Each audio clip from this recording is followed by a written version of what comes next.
So, good morning to all. My name is Bhanupriya and my presentation is about Madhya Pradesh. Basically, it's related to some tourism places of Madhya Pradesh which is famous in all over the India. So, let's start. The heart of India. Yes, guys, as you all know, our India is in the center of our Madhya Pradesh is in the center of India. That's why we called the heart of India. और भी बहुत सारे name हैं हमारे मध्य प्रदेश के, जैसे tiger state, soya state, diamond state and river state. और हर एक नाम के पीछे इसका एक महत्व है। जैसे टाइगर स्टेट, हमारे मध्य प्रदेश में सबसे ज़्यादा चीते पाए जाते हैं, इसलिए इसे टाइगर स्टेट कहा जाता है। सबसे ज़्यादा सोया की फसलें हमारे यहाँ होती है, इसलिए इसे सोया स्टेट भी कहा जाता है। और रिवर स्टेट तो आप लोग जानते ही हैं कि हमारे मध्य प्रदेश से जहाँ से सबसे ज़्यादा रिवर निकलती हैं, इसलिए इसे नदियों का मायका भी कहा जाता है।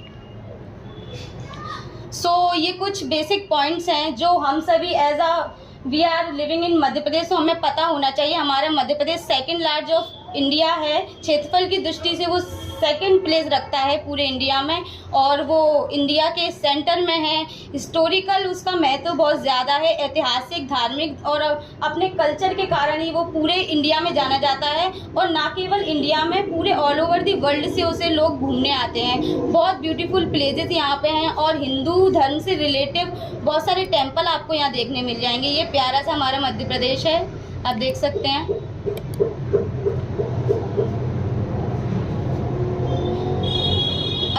ऐसा कोई होगा नहीं जो इसे ना जाने। ग्वालियर फोर्ट है जो इसे जिब्राल्टर ऑफ इंडिया कहा जाता है। इसे जिब्राल्टर ऑफ इंडिया क्यों कहा जाता है ये तो आपको पता होगा, नहीं पता तो मैं बता देती हूँ। क्योंकि कह सकते हैं कि ना केवल मध्य प्रदेश में, ऑल ओवर दी इंडिया में सबसे बड़ा ये हमारा किला है, इसलिए इसे द जिब्राल्टर ऑफ इंडिया, रत्नों का भी रत्न कहा जाता है। और न केवल ये घूमने फिरने की दृष्टि से महत्व रखता है, ये हमारा अर्निंग सोर्स भी है। जब बाहर, ये तो आप लोग जानती हैं, जब बाहर के लोग आसपास की कंट्री के और जो फॉरेनर्स हैं यहाँ घूमने आते हैं, तो ये एक अर्निंग प्लेस भी है हमारा। और यूनेस्को द्वारा इसे विश्व धरोहर सूची में भी शामिल किया गया है। UNESCO, United Nation Education Scientific Culture Organization. Next है हमारा भेड़ाघाट।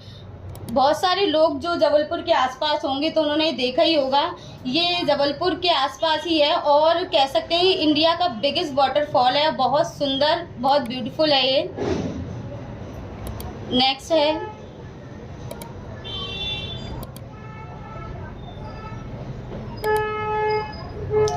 पंचमढ़ी। जी हाँ, इसका एक और नाम है सतपुड़ा की रानी, क्योंकि ऐसा कहा जाता है कि ये मतलब इसे सतपुड़ा की रानी कहा जाता है। और हमारे मध्य प्रदेश का जो हाईएस्ट पॉइंट है वो भी यहीं पर ही है, पंचमढ़ी जिसे कहते हैं। नेक्स्ट है ओके, खजुराहो। तो बेसिकली ये बहुत ऐतिहासिक दृष्टि रखता है ये मंदिर, और इसका जो निर्माण है वो चंदेल शासकों ने करवाया था और इसे भी विश्व धरोहर सूची में शामिल किया गया है। इंडिया के ऐसे बहुत सारी प्लेसेस हैं जिन्हें यूनेस्को के द्वारा विश्व धरोहर सूची में शामिल किया गया है, इसलिए यही कारण है कि इन्हें बाहर के लोग भी घूमने आते हैं। और ये सभी प्लेसेस हमारे ऐतिहासिक, धार्मिक और आध्यात्मिक ज्ञान के साथ साथ अर्निंग सोर्स भी हैं। नेक्स्ट है हमारा भीमबेटका की गुफाएं। ये यहाँ पे बेसिकली सम रॉक पेंटिंग्स और बहुत ही कह सकते हैं कि प्राचीन काल से रिलेटिव पेंटिंग्स यहाँ पे मिली हैं, जिनकी खोज श्री मिस्टर विष्णु वाकड़कर ने की थी। और ये जो पेंटिंग्स आपको दिख रही हैं ये पाषाण काल की और सबसे पुरानी पेंटिंग माना जाता है इन्हें, भीमबेटका की गुफाओं को। नेक्स्ट है अमरकंटक, जिसे तीर्थराज भी कहा जाता है, क्योंकि ऐसा कहा जाता है यहाँ पे इतने सारे टेम्पल्स और इतनी सारी जगह हैं घूमने के लिए, जिसके कारण इसे तीर्थों का भी राजा कहा जाता है। कि यहाँ पे अगर आप जाएंगे तो बहुत सारी जगह हैं। इसके अलावा यहाँ पे नर्मदा कुंड, सोन कुंड, कबीर चौतरा, कर्ण मंदिर, ऐसे कई सारे मंदिर और टेम्पल्स हैं जिन्हें हम घूम सकते हैं। ये हमारा कान्हा-किसली राष्ट्रीय उद्यान, ये भी वर्ल्ड हेरिटेज साइट्स में इसे 1975 के अराउंड लिया गया था। मे बी टाइगर, हाँ, तो कानाकिसली राष्ट्रीय उद्यान ये किस चीज़ के लिए फेमस है? बेसिकली यहाँ पे सबसे ज़्यादा नंबर ऑफ टाइगर आपको देखने के लिए मिल जाएंगे, जिसकी वजह से ये हमेशा चर्चाओं में भी रहता है। Next, thank you for watching.